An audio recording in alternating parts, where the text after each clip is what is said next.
Hey, Steve Saretsky here, as always, Canadian real estate market update with a particular focus on Vancouver. If you get any sort of value or entertainment out of these videos, I ask that you hit thumbs up and subscribe. Questions, comments, put those below.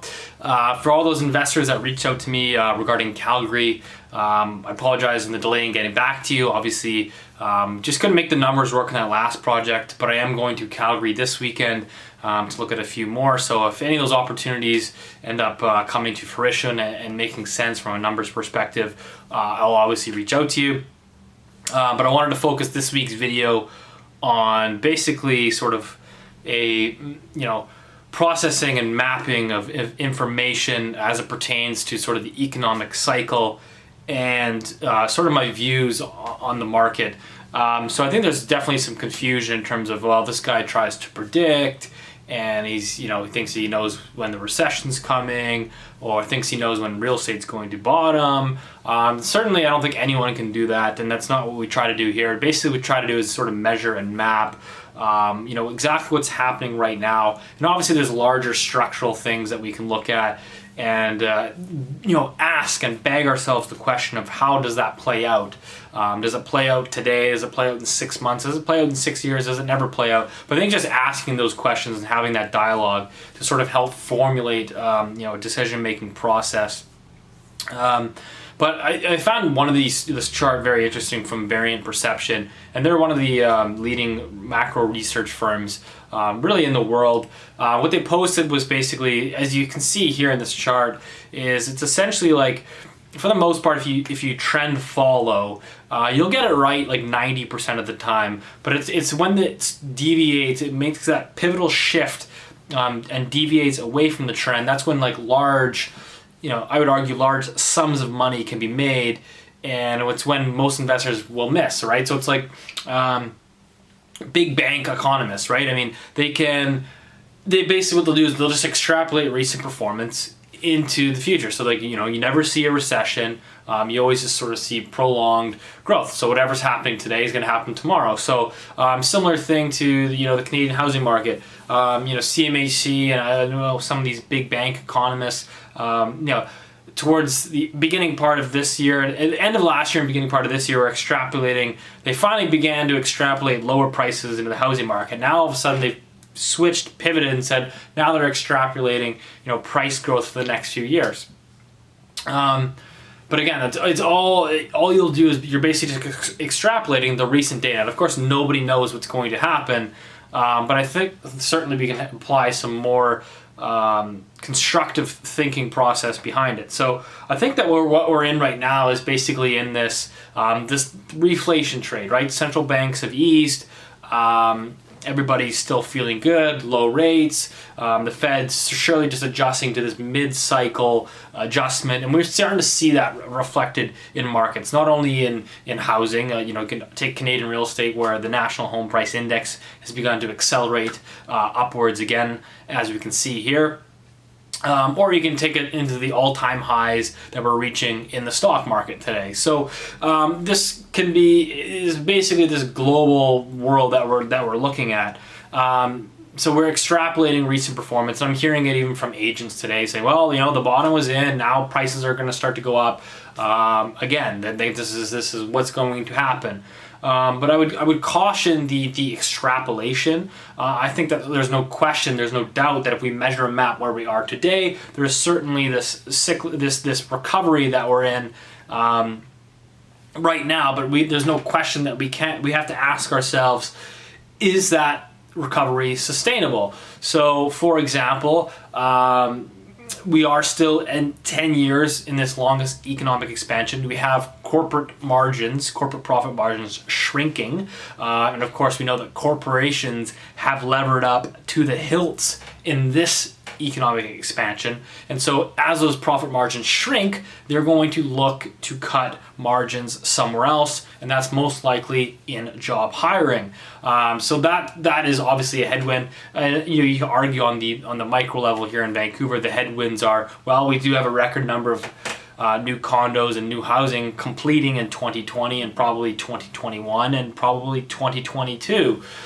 Those are certainly those headwinds that are still there in place, and they're going to happen regardless of if the central bank decides to ease or not, or print more money. These things are going to happen. So I don't think there's any denying that, but we want to talk about like extrapolations. I find one of the ones that is also interesting is just if we go back to, say, again here in Vancouver in 2016 or 2017, the extrapolation was that China was basically taking over the world. They were going to buy every piece of real estate in Vancouver, and if you didn't get in today, you would never get in. So people basically were willing to get into crazy bidding wars, $1 million over ask, et cetera, et cetera, et cetera. Of course, that didn't really play out. That China implemented capital controls. We had people here basically rise up and force the government to introduce foreign buyers taxes. And what we can see now in the data is that foreign purchasing in the province of British Columbia has dropped off to $135 million in October 2019. That's down from a cycle high of $400 million in June of 2017. And that's as early as we actually compiled the data. So you could argue that number, that 400 million in 2017, probably would have been significantly higher in 2016. So there's been a significant shift and drop off of Chinese purchasing, again, which had you extrapolated recent performance in 2016, 2017, you would have been, there's no way that anyone would have seen this coming. You would never have predicted that Chinese are arguably net sellers of real estate here today, that foreign purchasing would have dropped off, by over 2/3. And so it would have been inconceivable. But again, as long as you follow that trend, you'll get it right for most of the time. But it's when you have those regime shifts where I think that matters, right? So you could take another example is the pre-sale condo market. That worked, leveraging and speculating in the pre-sale market here worked beautifully for 4 to 5 years. But if you timed it wrong and you missed, deviated away from that trend, and if you bought a pre-sale in 2017 or 2018, chances are you're probably going to lose a decent amount of money. So I think for me and the focus point of these videos is ultimately, again, always just providing value and trying to measure and map, again, where we are today.